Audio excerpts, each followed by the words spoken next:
ਸਤਿ ਸ੍ਰੀ ਅਕਾਲ। ਜੱਸੀ ਵੀ ਦੇਖ ਰਹੇ ਹੋ ਤੁਸੀਂ, ਮੈਂ ਸਤਵਿੰਦਰ ਸਿੰਘ ਰੰਧਾਵਾ। ਨਿਊਜ਼ ਅਪਡੇਟ ਦੇ ਵਿੱਚ ਤੁਹਾਡਾ ਸਵਾਗਤ ਹੈ। ਭਾਰਤੀ ਚੋਣ ਕਮਿਸ਼ਨ ਨੇ ਸਿਆਸਤ ਦੀ ਮਹਾਜੰਗ ਦੀਆਂ ਤਰੀਕਾਂ ਦਾ ਐਲਾਨ ਕਰ ਦਿੱਤਾ ਹੈ। ਮਹਾਰਾਸ਼ਟਰ 'ਚ 20 ਨਵੰਬਰ ਨੂੰ VOTING ਹੋਵੇਗੀ ਤੇ ਝਾਰਖੰਡ 'ਚ 13 ਤੇ 20 ਨਵੰਬਰ ਨੂੰ ਦੋ ਪੜਾਵਾਂ 'ਚ ਵੋਟਾਂ ਪੈਣਗੀਆਂ। ਦੋਵਾਂ ਸੂਬਿਆਂ ਦੇ ਨਤੀਜੇ 23 ਨਵੰਬਰ ਨੂੰ ਐਲਾਨੇ ਜਾਣਗੇ। ਮੁੱਖ ਚੋਣ ਕਮਿਸ਼ਨਰ ਨੇ ਹਰਿਆਣਾ ਤੇ ਜੰਮੂ ਕਸ਼ਮੀਰ 'ਚ ਸੁਤੰਤਰ ਤੇ ਨਿਰਪੱਖ ਚੋਣਾਂ ਦਾ ਹਵਾਲਾ ਦਿੰਦੇ ਹੋਏ ਕਿਹਾ ਕਿ ਅਸੀਂ ਗੋਲਡ ਸਟੈਂਡਰਡਸ ਸੈੱਟ ਕੀਤੇ ਨੇ। मैं इस वार्ता को शुरू करने से पहले चुनाव आयोग की तरफ से और आपके माध्यम से सर्वप्रथम हरियाणा और जम्मू कश्मीर के सभी मतदाताओं को, वोटर्स को चुनाव में बहुत ही सशक्त दमदार पार्टिसिपेशन के लिए मुबारकबाद देना चाहता हूं, धन्यवाद करना चाहता हूं। जम्मू कश्मीर की आवाम ने जमहूरियत के जश्न को ऐतिहासिक बना दिया। भारी संख्या में पार्टिसिपेट कर अपने जमहूरी हक का शानदार उपयोग किया और जिसने लोकतंत्र की मजबूत नींव रखी है। दुनिया में सबसे बड़े लोकतंत्र के रूप में भारत हर चुनाव में गोल्ड स्टैंडर्ड्स तय कर रहा है, रिकॉर्ड बना रहा है। इन दोनों चुनावों में जो जज्बा दिखाया गया वो लंबे समय तक याद रहेगा। आप सबको वो पिक्चर्स, वो माहौल निश्चित रूप से याद रहेगा। जम्मू कश्मीर की आवाम ने जमहूरियत के जश्न में लोकसभा चुनावों में जो बुनियाद बनाई थी, उस पर एक बहुत ही सशक्त इमारत असेंबली इलेक्शंस में लिखी है और इस जनादेश ने नई आशाएं और उम्मीदों को संचार दिया है। Now it is over to the people of J&K to take this democratic journey forward. और हम एक नया गोल्ड स्टैंडर्ड और सेट कर रहे हैं। Just to remind you, just to recall, चुनाव घोषणा के समय ही हम अपना इरादा घोषित करने लगे हैं। हम अपनी विल और इंटेंट को पहले बताते हैं और उसे पूरा करके दिखाते हैं। Just to take you down the memory lane, लोकसभा के चुनाव के समय, हम अनाउंसमेंट के समय हमने वादा किया था कि हम 4M की चुनौतियों से निपटेंगे और हिंसा, पुनर्मतदान, धन और सोशल मीडिया के दुरुपयोग की अनुमति नहीं देंगे। और आप सब जानते हैं कि हमने वो करके दिखाया। भारत के चुनावों की गोल्ड स्टैंडर्ड्स की कड़ी में हम एक और नया अध्याय लिख रहे हैं। इसी को आगे बढ़ाते हुए J&K अनाउंसमेंट के समय अगर मैं आपको फिर से याद दिलाऊं कि चुनाव से पहले किस प्रकार की थ्रेट्स थी, आतंकी हमले बढ़ रहे थे। लोग, आप सब लोगों में से बहुत लोग ये भी पूछ रहे थे कि पता नहीं चुनाव आयोग J&K में चुनाव कराएगा कि नहीं कराएगा। और 16 अगस्त को जब चुनाव की घोषणा का समय था, तो इसी प्लेनरी हॉल में हमने अप फ्रंट और बोल्ड वादा किया था।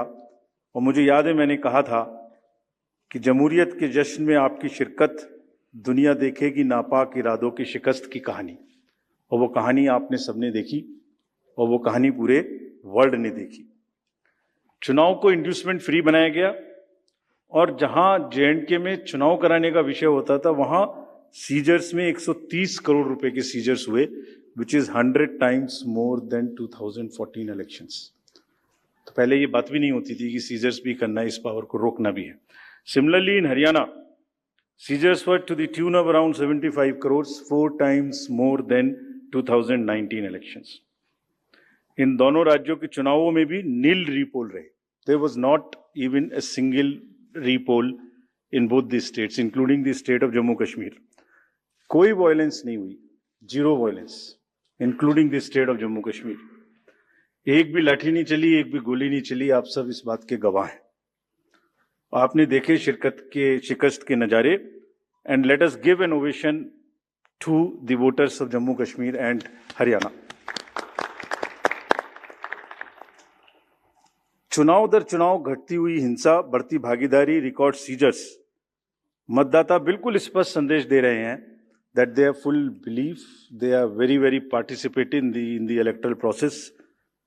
लेकिन कोई बात नहीं, फिर भी अगर मुझे याद आए तो कुछ तो लोग कहेंगे लोगों का काम है कहना।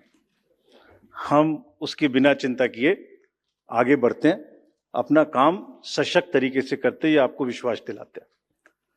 सो friends, now we come to Maharashtra and Jharkhand, जहां पर अब उत्सव का समय है।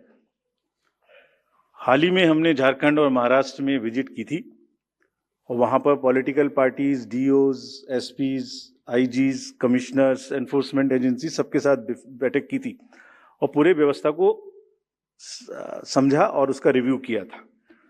So before we come to the schedule, let me share some basic information about these two states with you. Total districts in Maharashtra 36 with 288 assembly constituencies, of which 234 are general and scheduled tribes constituencies 25 and SC constituencies 29. Term of the assembly of the Maharashtra is ending on 26th November 2024. If we talk about the number of electors in Maharashtra, they are 9.63 crores, 4.97 crores male and 4.66 crores female voters. Young voters की संख्या जिस पे काफी जोर दिया गया था SSR में 1.85 crores और उसमें से 20.93 lakhs are first time voters of 18 to 19 age group. If we tell you about the polling stations in Maharashtra, there are total 1,186 polling stations and at 52,789 locations. Urban being 42,604 and rural being 57,582. इस बार भी हम PWD managed booths बनाएंगे, women managed booths बनाएंगे महाराष्ट्र में भी. Model PSS की संख्या 530 रहेगी. अगर झारखंड में की चर्चा करें तो टोटल डिस्ट्रिक्ट्स की संख्या है 24, टोटल असेंबलीज 81, जिसमें से general 44, STs 28 and SCs 9. Jharkhand की असेंबली का टर्म 5 जनवरी 2025 को कंप्लीट हो रहा है और अगर झारखंड में इलेक्टर्स की बात करें तो 2.6 करोड़ वोटर्स, जिसमें 1.29 crore female and 1.31 crore male. First time voters between 18 to 19 years are 11.84 lakh and 66.84 young voters in Jharkhand also. In the centenarian, number of centenarian voters is 1,706 and 3.67 lakhs PWD voters plus 1.14 lakh voters are of the age of 85 and plus in Jharkhand. If I give you an overview of polling stations in Jharkhand, पूरे polling stations की संख्या होगी 29,562 और जो कि 20,221 locations पर फैले हुए होंगे. अर्बन संख्या वहां कम है 5,042 और रूरल परिवेश ज्यादा है, इसलिए रूरल बूथ्स की संख्या होगी 24,520. यहां पर भी women managed booths, youth managed booth, PWD managed booths बनाए जाएंगे. एवरेज वोटर्स की संख्या पर booth is 881. Particularly vulnerable tribal groups पे जैसे मैंने पहले भी आपसे चर्चा की है, कमीशन का उनको एनरोल करने के लिए, उनको एम्पावर करने के लिए बहुत एम्फेसिस है. महाराष्ट्र में 3 PVTGs हैं, कटकरी, कोलम एंड मारियागौंड, और झारखंड में 8 पर्टिकुलरली वल्नरेबल ट्राइबल ग्रुप्स हैं जिनकी आबादी 1.78 लाख है. उसमें असुर, बिरोर, मालपाड़िया, पहाड़िया, सौर्या, पहाड़िया, बिरजिया, कोवार एंड सावर, इन सबका लगभग 100% एनरोलमेंट इलेक्टरल रोल में किया गया है. और सभी डीओज ये कोशिश करेंगे कि जो भी बूथ्स इनके यहाँ बने वो बहुत सहज इनके ही परिवेश में बने और इस तरह की स्वीप एक्टिविटी करें कि वो सबके सब अधिकतर मात्रा में अपने मतों का प्रयोग कर सकें. मैं फिर से रिपीट करना चाहता हूं कि सभी पोलिंग स्टेशंस पे एश्योर्ड मिनिमम फैसिलिटीज होंगी. पिछली बार मुंबई शहर से कुछ ऐसी इंफॉर्मेशन या शिकायतें आई थी कि वहां पर कुछ बूथ्स पे ज्यादा पोलिंग स्टेशंस एक जगह होने की वजह से प्रॉब्लम थी. इस बार हमने रिव्यू में बहुत ही सख्त हिदायतें दी हैं, उनको रिव्यू किया है, रेशनलाइज किया गया है पोलिंग स्टेशंस को.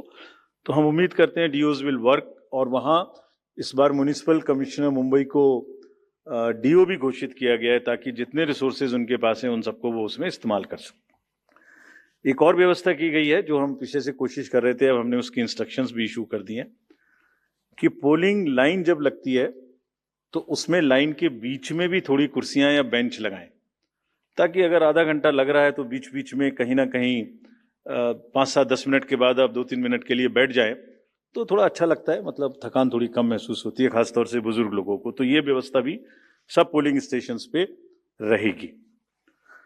Friends, if I come to the next ease of voting for senior citizens PWDs, this will be followed. You have all the experience of the pan-India coverage of facilities for the persons with disabilities and senior citizens. Her senior citizen जो 85 years से ऊपर हैं, उनको घर से vote देने की सुविधा उपलब्ध रहेगी। फॉर्म 12D वितरित किए जाएंगे सबको, और जो भी उसको भर के देते हैं उनके पास में हमारी टीम वोट लेने जाएगी और जाने के समय में सभी कैंडिडेट्स को लिखित में उस रूट चार्ट का और उस जगह की सूचना देगी ताकि वो साथ में एकम्पनी कर सकें और उनको ऐसा महसूस ना हो कि किसी के घर पर किसी ने प्राइवेसी ऑफ द वोट को नहीं मेंटेन किया। They are entitled, they are welcome to participate and go along with the polling parties to the houses of the senior citizens and PWDs. और पूरी जो व्यवस्था है उसकी videography of course goes without saying will be done so that there is a foolproof record. वैसे भी पूरे चुनाव में आप जानते हैं कि कोई भी प्रक्रिया ऐसी नहीं है जिसमें वीडियोग्राफी ना होती हो, जिसका रिकॉर्ड ना रखा हो, सो दैट जहां पर कैंडिडेट्स पार्टिसिपेट ना करते हो और जहां पर वीडियोग्राफी ना होती हो। So every process of this can always be checked and seen. जैसे क्रिकेट में एक्शन रिप्ले होता है, तो अगर वहां गेम के समय एक्शन रिप्ले नहीं हो सकता तो बाद में हर जगह हर प्रोसेस की वीडियोग्राफी को देखा जा सकता है। इसी प्रकार से जो नेक्स्ट अगर मैं आपको बताऊं तो जो टेक्नोलॉजी है उसका हम फिर से बहुत यूज करेंगे। वोटर हेल्पलाइन ऐप में सभी वोटर्स अपनी सारी डिटेल्स देख सकते हैं, वो कहाँ मतदाता सूची में कहाँ नाम है, कहाँ फैमिली टुगेदर है, कहाँ उनको पोलिंग स्टेशन है, वो सब चीज देख सकते हैं। C vigil of course we have been very enthused. जैसे लास्ट पार्लियामेंट्री इलेक्शन में हमारे 10,000 करोड़ के सीजर्स हुए, जैसे मैंने अभी बताया J&K एंड हरियाणा में भी रिकॉर्ड सीजर हुए। We are sure that in Jharkhand and Maharashtra also the voters enlightened voters will inform us on C-Vigil about any malpractice which they notice in their area, and we'll reach there in 90 minutes to handle it. सभी candidates जिनकी criminal background है उन्हें अपनी सूचना देनी पड़ेगी 3 बार papers में, और सभी voters as a matter of right can see on our app which is KYC Know Your Candidate. हमने जो मीटिंग्स, मैं आपको सिर्फ सारांश में ये बताना चाहता हूं कि जो मीटिंग्स हमने झारखंड और महाराष्ट्र में की तो डीओज स्टेट एजेंसीज को बहुत ही सख्त हिदायतें दी हैं, मतलब बहुत ही सख्त मीन्स बहुत ही सख्त, कि वो हर तरीके से फ्री एंड फेयर इलेक्शंस कराएंगे, हर तरीके से लेवल प्लेइंग फील्ड को एस्टेब्लिश करेंगे। उनको ये स्पष्ट बताया गया है कि किसी भी पदाधिकारी के विरुद्ध अगर ऐसी सूचना आती है और ये प्रमाणित होता है कि उन्होंने कोई भी कार्य ऐसा किया जिससे लेवल प्लेइंग फील्ड डिस्टर्ब होती है, एक पार्टी को पक्ष एक पार्टी को नुकसान, तो very stern action will be taken against them. This has been very very clearly told to everyone. किसी भी तरीके का प्रलोभन, वही 4 M's जो पहले हमने बात की थी, मनी का डिस्ट्रीब्यूशन, फ्रीबीज का डिस्ट्रीब्यूशन, शराब का डिस्ट्रीब्यूशन, ड्रग्स का distribution will all be under strict watch. All airports, all landings of the aircrafts in the field will all be checked. There would be extensive polling, the checkposts on the borders of the interstate for checking interstate movement, और कहीं से भी multi disciplinary teams वहां बनाने के लिए कहा गया है, यानी जिसमें एक्साइज भी होगा, पुलिस भी होगी, GST भी होगी, ट्रांसपोर्ट के भी लोग होंगे, ताकि वो 24/7 उनकी चेकिंग कर सकें। और साथ में ये भी हिदायत दी गई है ये चेकिंग का मतलब ये नहीं है कि कॉमन सिटीजन को कोई भी हैरेसमेंट होना चाहिए. That precaution must very very carefully be taken about all of them. सभी पोलिंग स्टेशंस 2 किलोमीटर के अंदर हों. किसी भी कंट्रोल रूम्स की स्थापना होगी हर डिस्ट्रिक्ट में, so that they can handle the social media narratives if there is anything which is wrongly being conveyed. ये सब का सब वहां पर निश्चित रूप से व्यवस्था होगी. सारांश में, if I summarize everything before coming to schedule, I would like to say that चुनाव लोकतंत्र का ऐसा त्योहार है और ऐसा उत्सव और पर्व है जिसमें सभी वोटर्स की भागीदारी बिल्कुल आवश्यक है, वांछनीय है, आवश्यक है, रिक्वेस्टेड है. We appeal to everyone to come and vote in large numbers in these elections also. साथ ही सभी राजनीतिक दल, सभी कैंडिडेट्स से भी अनुरोध है कि पूरे नियमों का पालन करते हुए कैंपेनिंग के दौरान निर्भय होकर कैंपेनिंग करें. लेवल प्लेइंग फील्ड एस्टेब्लिश करना हमारा काम है, लेकिन उसको वायलेट ना हो, उसमें कोई एक्सेसेस ना हो, ये उनका भी काम है. Now I come to the schedule for Maharashtra. This will be in single phase. The notifications, date of notifications are in front of you.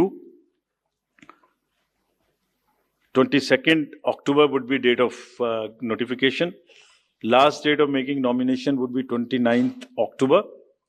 Scrutiny on 30th October. And last date for withdrawal 4th, and date of poll in Maharashtra would be 20th 11. Counting would be on 23rd 11/24, and you will notice that date of poll is Wednesday. This is deliberately, which lot of scheduling, whatever goes into scheduling, we have tried that it is midday so that issue of urban apathy is handled. And in case of urban apathy, we are really very concerned. We want to make appeal through you to all our esteemed voters in the urban areas to please come and vote. It's not a healthy trend which is reflected. If I give you a brief of what is happening across the elections in the urban apathy, we will share this slide with you. If you look at various states, you look at Gurgaon, you look at Faridabad recently. Last elections, you look at Jubilee Hills, Hyderabad. You look at Bangalore South. You look at Gujarat, Gandhigram, Kolaba, Mumbai City, Pune, Thane, all are much below the state averages of each state. We will be conducting a special meeting of the municipal commissioners and DOs within a week's time to appeal again to do whatever we can do to motivate the voters in the urban areas, but the trends are really not good. If I show you the Lok Sabha, that was the Lok Sabha. If I show you legislative assemblies, see the lowest. The Kolaba was just 40%. 62 of 64 urban ACs in Maharashtra were less than the state average in 2019. So was the case in the parliamentary elections 2024 also. And just to give you a contrast, if you compare, so what was the situation in Lok Sabha in Kalyan was 50%, Mumbai South 50%, Mumbai North, Thane, Pune, Mumbai South, everything 53%. And these were the lowest 6 parliamentary constituencies out of the lowest 10. So that's the state of the urban apathy. We would be doing everything to counter it. Last time in 24 elections, we had all celebrities, all corporates, Amul, everyone involved. We'll do it again. And we'll also, at this point, emphasize that this contrasts with a very positive trend in the constituencies like Doda, 72%, Riyasi, 74%, Punch, 74%, Rajouri, 71%. If they can go 70 plus, Kolaba can also go 40 plus. In 24 Lok Sabha elections, Bastar was 68%, 69%. Gadchiroli, Manipur, states after state, tough areas. So we'll be requesting through you, we'll have a special drive this time for the slum areas in urban areas and also the colonies, all alike, to have a real urban push. I do not want to name specific thing, but there are booths in Faridabad and Gurgaon in the recently held elections, and they are the poshest places where voting has been around 20%.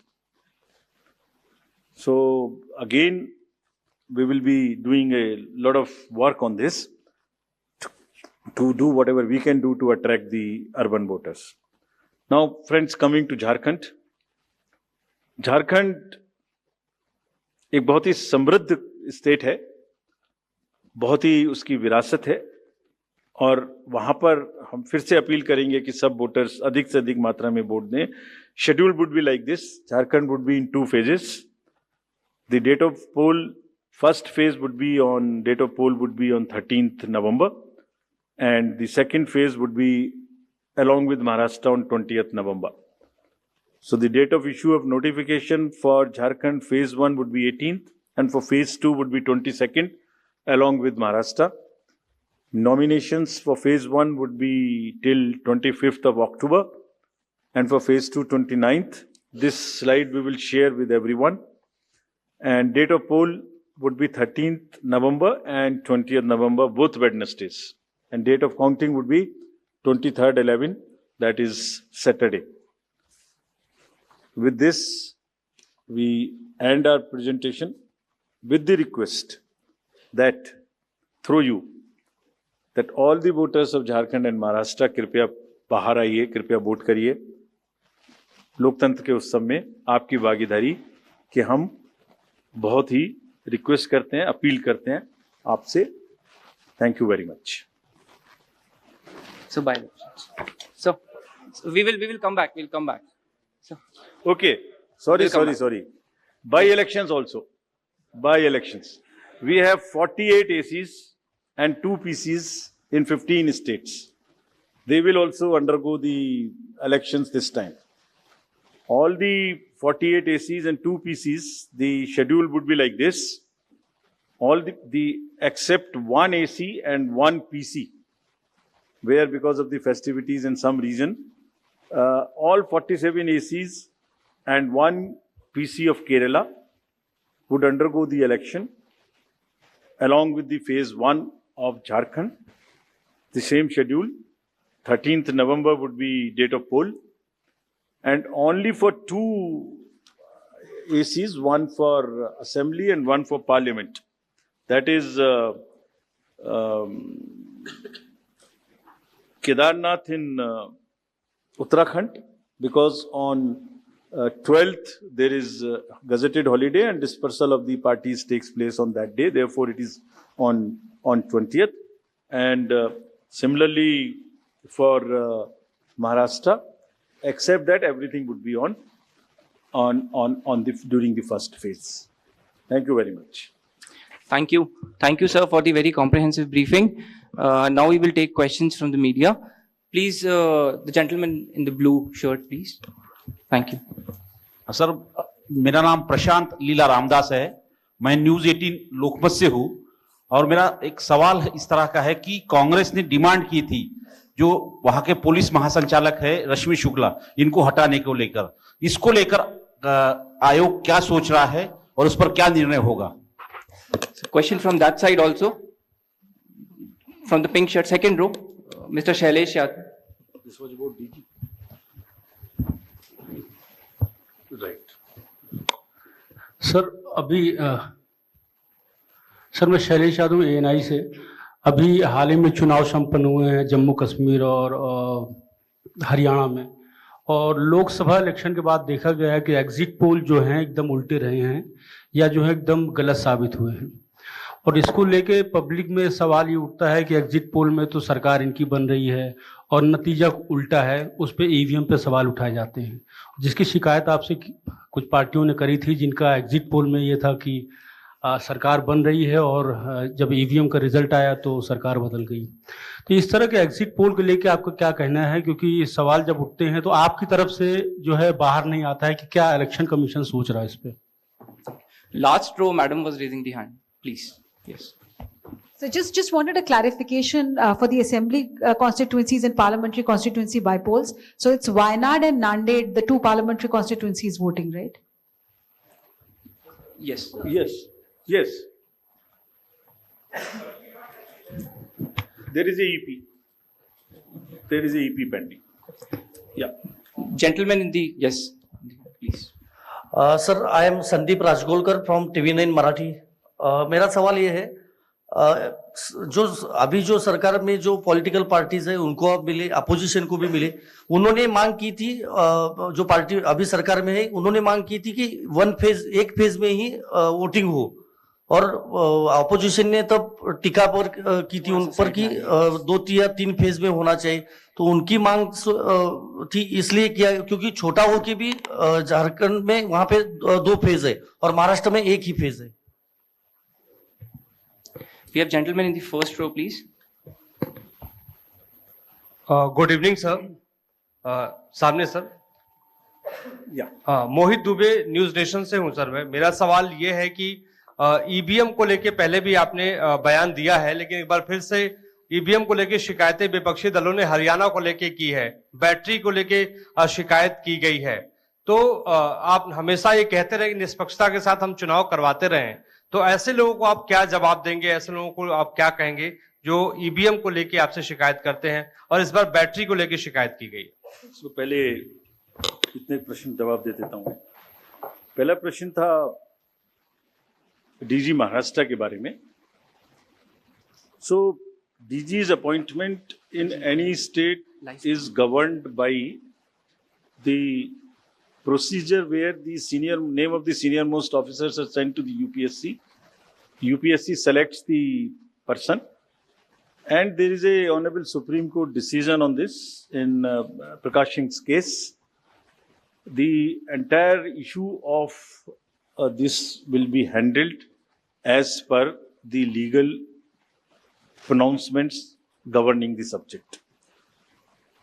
This name has been cleared by UPSC, but however, exactly what has been dictated, what has been ordered in this Honorable Supreme Court's order, this case will be handled according to that. Somebody asked about 2 phases in Jharkhand and 1 phase in Maharashtra. Do you remember how many phases were in Jharkhand last time? 5. And now you are asking about 2 also.